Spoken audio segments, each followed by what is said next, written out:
I am going to share my screen. Hopefully everybody can see it okay. Let me know if you can't see it or if I'm going too fast. I'm more than happy to slow down. Again, while there is a plethora of different types of Google ads, the one that we're focusing today is paid search. So what is the SERP? So essentially, we're going back to basics. The SERP, you'll hear this term very often in the marketing industry. It's the search engine results page. So the search engine results page is essentially that web page that is served to you when you're typing any Google query, anything in the search engine. So if I was going to type, go straight to Google. If I was going to type yoga studios near me, this is the search engine results page, and this is the SERP as people call it.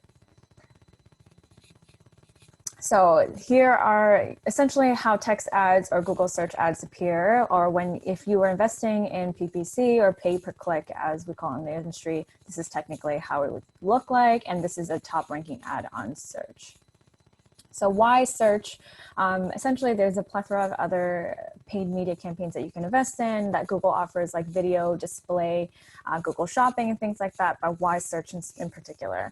So search is a great way for you to stay competitive on the search engine results page. So if you are a business that's dependent heavily on SEO and invest in SEO, but you want a little bit of a boost, this is a great way for you to quickly rank up to the top. PPC, as I mentioned, or pay-per-click, means that you don't actually pay for your ad to be just displayed. You will pay for somebody who actually clicks on the ad. So you'll pay for the action. Search is a great complement to your inbound marketing. So if there's other different efforts that you are investing in, like content marketing, search is a great way to pull other people in who might be searching for you after the fact of maybe seeing a social ad, seeing your organic social, or seeing your content on the web. It is also a great pull-based marketing effort. So we say in marketing that there's two types of marketing, pull-based and push-based. Pull-based marketing is essentially capturing the awareness and attention of audiences who are already looking for businesses similar to yours. So if you're a service, again, that offers services, like service-based business, if someone is looking for a service, you know that they are already have the intent. And again, the audience here are a bit further along in the buying journey than someone who might be stumbling across your ad when they're scrolling through Instagram or scrolling through Facebook, for example. The auction, or the way that you win bids on Google, is a little bit complicated. The way it works is it's an auction style. So let's say they bid $5, someone's bidding $5, and the consecutive bids all the way down to the lowest bid. You may not necessarily be paying $5 for a keyword. The lowest bid is actually going to set the spot for where the lowest amount is going to be. So you may be paying $5 for a click, but because you're bidding $5, but because the lowest bidder is $2.50, positions from the last position are going to be, maybe incrementally increases by 5 cents. So you might actually be paying only $2.75 for the top position. So again, an auction style means it's based off the lowest bid. And something else that goes into play is quality score. So Google values, again, quality quite heavily, just as other search engines and just as other paid media platforms that you invest in. Quality score is when the algorithm is crawling your ads and searching your ads for relevancy. So it looks for the keywords that you're bidding on, how closely your ad relates to the keywords, and then how closely your page content relates to the ads that you're bidding on. So they're just making sure that you're not purchasing keywords that are directing them to irrelevant pages. And this score is ranked then from a scale of 1 to 10. So aside from just bidding, if you have a poor quality score, but you have the highest bid, you might also still be kicked out of the auction. But for example, if you have a mid-range bid, but you have a higher quality score than someone who is having a higher bid than you, there's still a chance that you might win because your ad is more relevant and you offer a better quality experience. So there's a couple of different things that factor in. Again, your landing page is one of them, the keywords are one of them, the quality of your ads one of them, but things like user experience, the speed of which your ad loads, again, and the feedback that people are giving you are oftentimes going to be either detrimental or helpful to your bid and winning the bid in the auction. So essentially, again, we're going back to basics. We're going to start with how you set up your Google Ads account.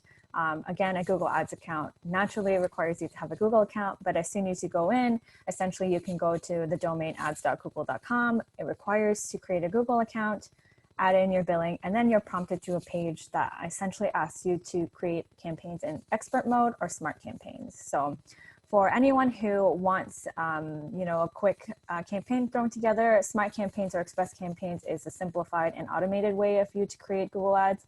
They do most of the work. All you really have to do is essentially put in your domain, but it is restricted really to local businesses. It's great for people who are new learners of PPC, or those who kind of want something really quick. The style we're going to be using today is in expert mode. So it's going to be a little bit more robust and gives you a few more targeting parameters that you're able to pull. There's a couple of things that you'll need to know when we're building campaigns. So knowing all the different targeting parameters, here are a handful of them that we're going to be going through today.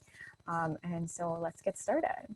So essentially, you'll start by choosing your campaign type. When you end up at Google Ads, so this is an example of my Google Ads account. It's completely empty, so essentially we're starting that new. You'll land on your overview page, and you'll be able to see that you can start a new campaign right here. You're then led to one of these pages, and this is essentially prompts. Because we are going to do Google search, you have to be careful and see what campaign types that specific conversion goals offer to you. So for sales in particular, all of them are being offered, leads in particular, all of them being offered, but you'll see for other types, they're limited to display or video or app again, which we're not covering today. So at the most basic level, we're gonna be choosing to drive traffic to our website. Once you click that goal, you'll see that search is an option here. You can choose to add in your business website. This kind of helps you determine kind of different keywords, and it'll help you make it easier a little bit down the line. But again, it's not necessary. And the next portion essentially is setting up conversions. So conversions is essentially key in order to make sure that you're driving the intended action that you are looking for from your user. When you're driving your ads, what are you looking for your user to do? Are you just looking to educate them? So you just are looking for a click? Are you looking for just an impression just to serve the ad? Or are you looking for things like conversions? Are you looking for things like leads, which then requires you to kind of optimize your campaign specifically for that? In order to set up conversions, you are likely going to need the help of a developer. If you're unfamiliar, I would say I would trust your developer to do it, because there's a small level of coding that's required to put into your website. Essentially, what it does is you put a tag on your website, and it will track the data or the activity that's on your website at the time being. So for example, a conversion could be a URL. So if you have a thank you page on your website, when someone hits a thank you page, it tells Google that, hey, this is a successful completed payment, which means you've successfully optimized your website or your campaigns to track purchases. We can kind of go into depth later, but one of the ways that you can do this is also link it with Google Analytics, and any of the goals that you've set up with Google Analytics can also be imported into your Google Ads. You'll see all of this here in the tools and settings portion. In terms of measurement, you can link your Google Analytics right here, and you can set up your conversions right here. It will then give you the coding that is required for your developer or for yourself to implement on your website. And then it'll tell you kind of right down to the URL where you'd have to implement the code at the head of the pages.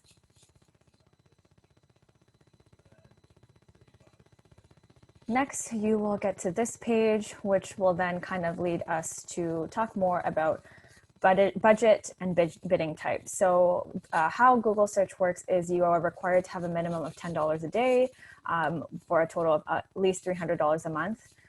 The way they work in terms of your budget is dynamic. So you may not necessarily be spending $10 a day. You might be spending $7 a day, $2 one day, $12 another day, but it will never total to more than your supposed monthly budget. So again, $10 a day is equal to $300. They might be fluctuating in terms of how much they spend one day according to the traffic, but it will never go over $300.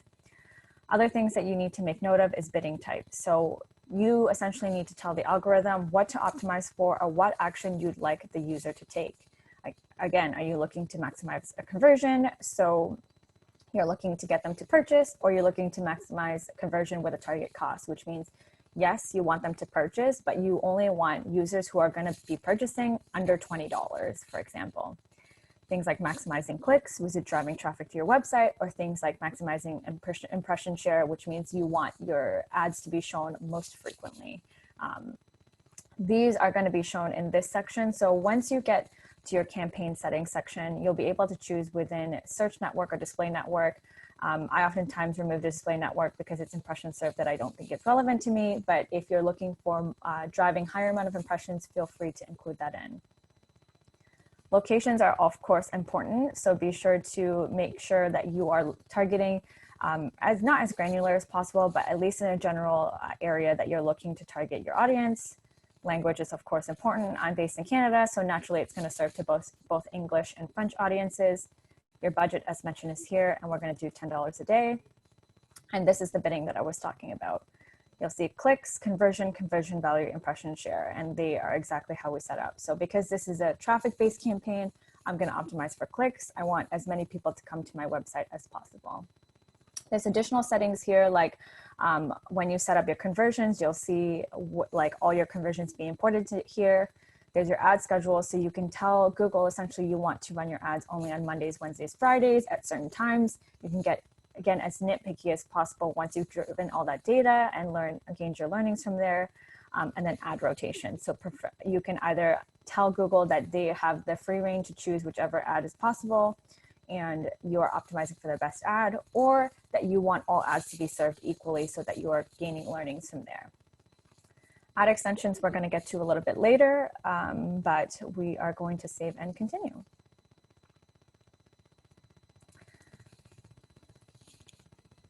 Next, essentially the biggest part and the bulk of the work that you're going to be doing is keyword research. So keyword research is essentially the pinnacle of search ads. Creating a long list of keywords in different match types that we're going to get to later essentially helps you hone in on the types of audiences that are going to be searching for your ad and the queries that you're looking to target. So you start essentially by creating seed keywords. So seed keywords is what we like to call the starting points, or umbrella keywords.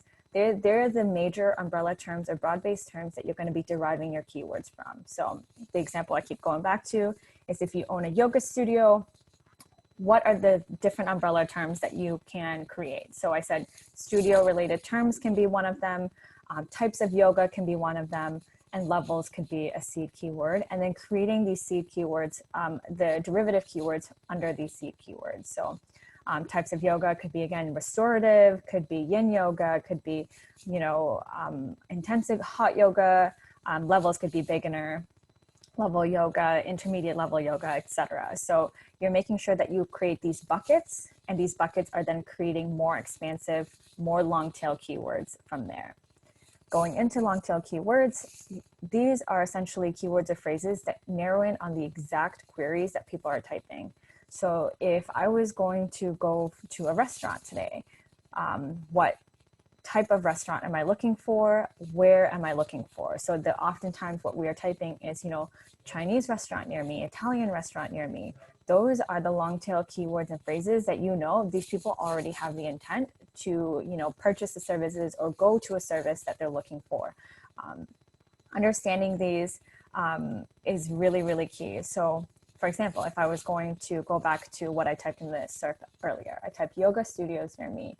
A good way to essentially gauge what other long intent keywords people are looking for, what you want to serve, is these snippets. Snippets are often very good to be targeting because you know that a lot of people are asking these questions, but also in search related to yoga studios near me. So it's narrowed in down to the different types of phrases that you can also bid on in the future that people are looking up and that people are looking up in the area near you.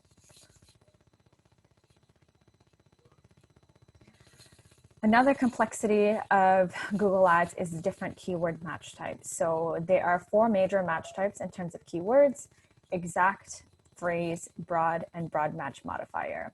So broad, we'll start with broad and broad match modifier because they're essentially any search term that contains any combination of your keywords. So for example, if I were to type yoga studio Toronto, my ad would also appear for yoga studio near me, workout studio, because essentially any keyword that contains in this phrase I'm bidding for, and any ancillary or derivative phrases that users are typing, I'll also rank for. Broad match modifier, you'll see that similar to broad, it can be kind of any combinations of keywords in any order, but you can anchor the keywords that you don't want to change. So you are anchoring, for example, if I was typing Yoga Studio Toronto, I'm anchoring yoga and studio, but I'm leaving the Toronto open-ended, so I would also be ranking for other locations. Exact match is when it has to be exactly or the close variation of the keyword. I'm using these brackets, square brackets, to determine that I want to only bid in this exact match, and my ad will only come up for Yoga Studio Toronto because that's the only keyword I want to bid for. Phrase match, again, is a little bit more liberal. It contains the same order of words, but it can also have additional words in between. So again, if I'm bidding for Yoga Studio Toronto, any additional keywords in between, like West End or downtown, can also be something that I rank for when someone types it in the search engine. If you're looking to do more expansive keyword research, Google Ads already has a tool that you're able to make use of. The keyword planner is fantastic, a fantastic starting point. Essentially, you type your keyword in and it'll spit out all the major keywords and predictive volumes on the next side. Something else I use often is Ubersuggest. At a low cost, you're able to kind of type, again, your domain in or your keyword in, and it'll spit out a list of suggestions of keywords that you're able to build from your seed keyword, for example. So using these tools can help you expedite your keyword research process. An expert tip that I often tell people, that if you're in exploratory phase and you're not really sure and you're just starting out with search ads, it's probably best to start out with, broad match modifiers or broad match, and then kind of narrowing your keywords from there, from the results that you gain. So if you're adding a bunch of keywords into your Google Ads, there's actually a section that I'll show you afterwards where it's called search terms, and you'll see what other keywords are coming up more frequently that people are typing that you can then add to your campaign. If you are looking to minimize costs, however, I am going to tell you the opposite. Make sure you do your research, do very, very extensive research, and then bid on keywords that are only exact match. So that means you're narrowing in and honing in exactly on who you want to bid on what phrases that you want to bid on very, very specific words. So anything outside of that, you're not going to be serving your ads or wasting your impressions or wasting clicks. So again, the goal essentially is to get to a bunch of campaigns that have these exact match so that you're maximizing your budget and lowering your costs. So that's essentially the end goal. Your campaign structure and setup really depends or varies according to what product or service that you offer. My best advice is create a new campaign for any major campaign goal or categories. So if you are, driving traffic to your website, that's a different goal than just driving conversions to your website. And they're going to drive very different types of users, but you can see that sometimes it's not always driving conversions that drives the sales. It might be driving traffic and getting those prospect audiences that could also be driving sales. In terms of creating ad groups, you'll need to create a new ad group for every variation of your category. So in the next slide, I'll be showing you an example, but anytime there's a different variation or different category, it's great to create an ad group and creating a new list of keywords specifically under that. We've already discussed kind of the keywords of each ad group, but ads, again, we'll get into that in a little bit, but ensuring the keywords are directly used, that the keywords in the ads are matching the keywords that you are bidding on. So this is an example I was referring to. If I was selling shoes, ad group for every different type of shoes. Or if I was a clothing store, I would create a new ad group for the different types of clothing that I'm going to offer, and then creating the keywords that are based on that. Shoes, for example, tennis shoes is going to be one campaign, walking shoes is going to be, walking shoes will be an ad group, and tennis shoes will be an ad group, and then it will be derivative keywords based on that. And then there's ad copy again, that's relevant to that. This person was selling, clothing, so they'd have shoes campaign and a shirts campaign, and shirts is going to be a completely different campaign. The type of shirt is going to be the ad group, and the different variations or keywords related to that polo shirts is going to be a different keywords for the ad group, and then creating ad copy that's relevant to that. When we've kind of passed the settings, this is what it looks like when you create your ad groups. Your ad group name, again, should be specific to both the category of ads that you're offering and even the match type. So I definitely encourage you, if you're going to be testing out different match types, to separate them out that way. So a good naming convention is, again, writing the campaign name. So if my campaign name is shoes, the type of shoes, then tennis shoes, and then I'm bidding only on exact terms. So that way you know exactly what is in which ad group at any given point. Again, I can enter my domain here, enter my products or services, and it'll give me actually inspiration from there. So if I was going to say tennis shoes, it will actually spit out some inspiration based on what I've just typed. And again, I could leave it as that, or I could go back in and narrow in from there, or I can use a tool like Ubersuggest or the keyword planner as mentioned before to export and then upload my keywords from there. From here, you can also continue creating new ad groups. So again, if I was going to create a new ad group, I just hit that button there. And the other ad group was walking shoes. So again, it'd be my campaign name, walking shoes. And I'm looking to create everything in an exact match. So this technically is everything in broad match. So make sure that if you're leaving things as is, you'll see there's a prompt here. If you're going to keep things as phrase match, you would keep them, with the quotation marks on each side. If they're going to be exact match, you're going to keep those square brackets afterwards. So for this in particular, you can do this here, or you can do this when you get to your keyword page, which I'll show you in a bit as well. So these look great. I'm going to type walking shoes and see what Google kind of tells me. This looks great. Again, if I were to be more detailed, I'd kind of cut out anything that I don't think is relevant, but I can hit save and continue. Which then will take me to this ad page. So we go to the next. Again, this is just another simplified structure. If I was going to be a yoga studio, what are different seed keywords or umbrella terms that is going to determine my ad group, and then the different derivatives of those seed keywords that will determine my keywords, and then the relevant ads that are corresponding towards them. We are going to skip forward a little bit to creating your ads. The best rule for remembering to creating your ads is remembering 3 times 30 and 2 times 90. So you'll see when we go here, there's 2 to 3 headlines and 2 types of descriptions. You're required to meet these characters, stay under the characters, and then there's also additional options like your display path, additional URL options, like if you are going to do additional tracking, that's offered there as well. Key things to keep in mind, this is what your headlines look like. They're automatically separated by the straight lines per headline, so making sure that you stay within them and that they're cohesive. Your display URL is featured here, and display URL is here. And then your descriptions, both worth 90 characters, they can look continuous. So there's no divider there. So if you are having, several sentences that you want to flow correctly, you can keep typing your paragraph just as normal, so to speak.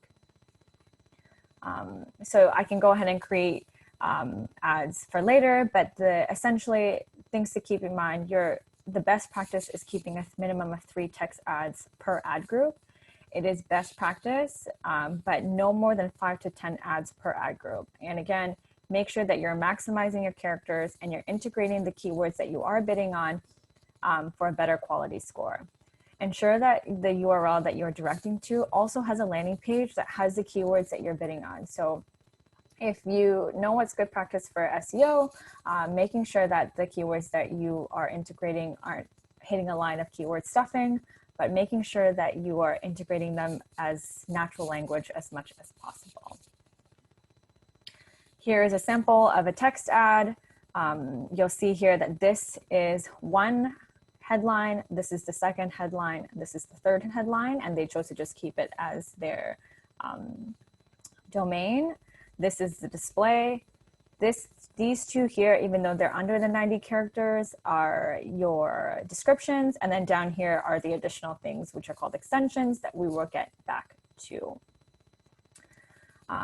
Extensions here again. So extensions are essentially an additional supplement to your text ads. They can show up wherever you are, and you can actually create these as you go along. So if I was going to save and continue, I don't have to kind of finish the ads. I can continue the campaign after. But you can create extensions essentially here. If you saw, everything is on the left hand side. And it'll essentially show you examples of the different extensions that you're able to create.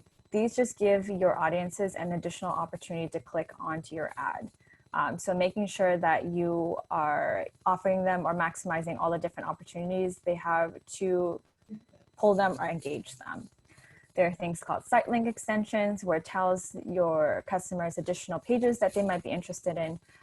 Call it extensions that include specific attributes of your business, call extensions, which again, people that tracks your phone calls, and review extensions, where you can link your Google My Business and it will dynamically generate the different reviews that you have to essentially allow the social proofing that says, hey, I am a 5-star business, you should click on my ad over the other one. So there's definitely plenty of ways to leverage this. Our best advice is just to test a different combination of this. Here's again what they look like. So if I was going to break down the text ad, this is the first headline. This is the second headline, display link here. These are the descriptions, and you can see here, this is the call out extension. This is the review extension that they've linked to, you know, all the awards that they've gotten. This is a social extension, so they've linked it to their Google+.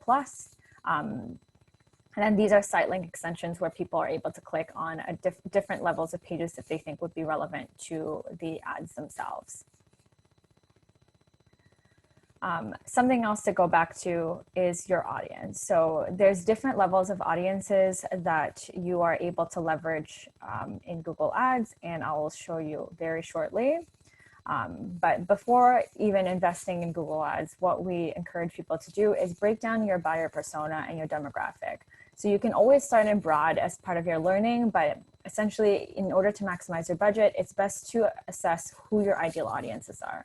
A few starting points might be gender, a few starting points might be age, and the location, again, is very key. So if you're seeing a trend in your service or in your product-based business that, hey, it is millennial moms located in the California area that potentially are predominantly buying our products, start with that. But also using that as a determinant of other learnings as well. So like, where else do you see that your demographic is being reflected? You know, what other areas? Google also offers two varying audience types: affinity audiences and in-market audiences. So you'll be able to see that here. When I get to my audiences, I can hit add audiences here. This essentially helps you narrow in on who like which interests that you're able to target. So which bucket of interest. So affinity related audiences factors in, you know, your consumers' most ongoing interests and their recent passions. So if I am, you know, if I own a yoga studio, naturally I want people who focus in on health and wellness, on physical fitness, but they might also be interested in things like, you know, nutrition, food, so maybe, or exercise. These are the different interests that I'm going to be adding in. So the interests are entered in as keywords or phrases, but you can also invest in custom affinity audience. So if I was a yoga studio and I had a rival yoga studio that I think that a lot of my clientele would go to, I can directly type their URL into the affinity audience and try to capture that audience when people are typing their keyword as a domain. So these are what affinity audience looks like. So you'll see we were talking about shoes. What I can do is just start typing shoes, and you can see that there's different things for affinity-based audiences that they think might be relevant. So they think luxury shoppers and sports and fitness might be certain interests that I might want to target that may have a bucket of users or audiences that might purchase my product. The next is in-market, and this is probably the most useful audience type. In-market is for people who are directly looking to purchase or consuming or researching the products or services that you are offering. These are great to help drive conversions, but they are going to cost you a lot more than an affinity or more broad audience. So this is a direct way for you to connect. If someone was looking for shoes and I'm selling shoes, you know that I'm offering that and we can find them specifically. Again, when I type shoes, you'll see in market audience gives me a huge breakdown of different shoes that I'm allowed to pick from, but also different apparel. So I could pick, I want to target anybody who is interested in shoes, dress shoes, athletic shoes, men's apparel, women's apparel, etc. And it's going to target these bucket of people who are actively searching for this. And I can hit save, and my ads will be predominantly served to these types of people.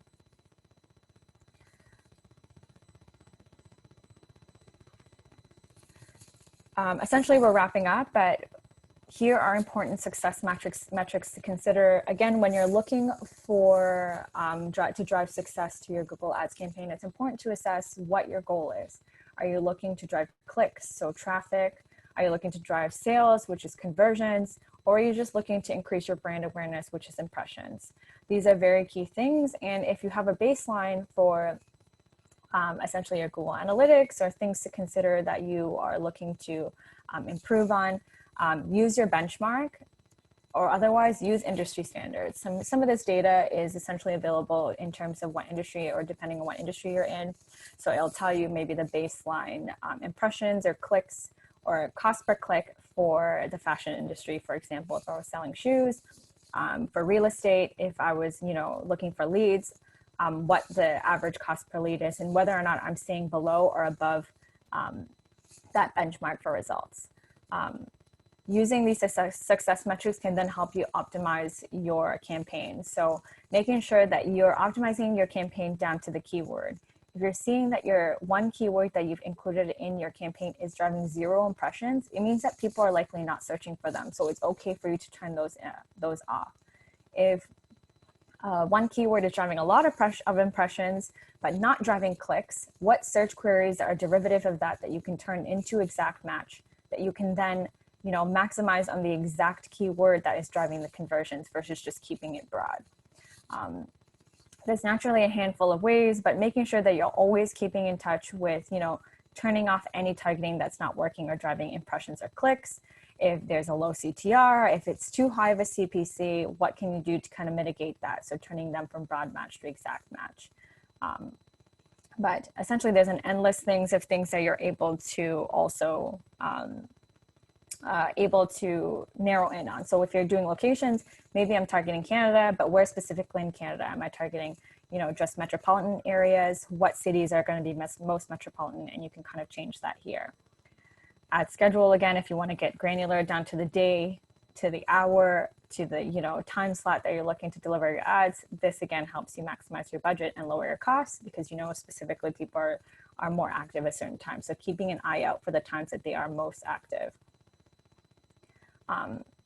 Something else that's important is devices. So something important that everybody is essentially on their phones, creating a bid adjustment. So essentially you're bidding a little bit, you want to bid a little bit more for mobile phones or people on their computers, but you want to bid less. So there's a way to do that. All you'd have to do is essentially tell Google that for anyone who's on their phone, you want to bid a little bit more for them because I want them to be more competitive.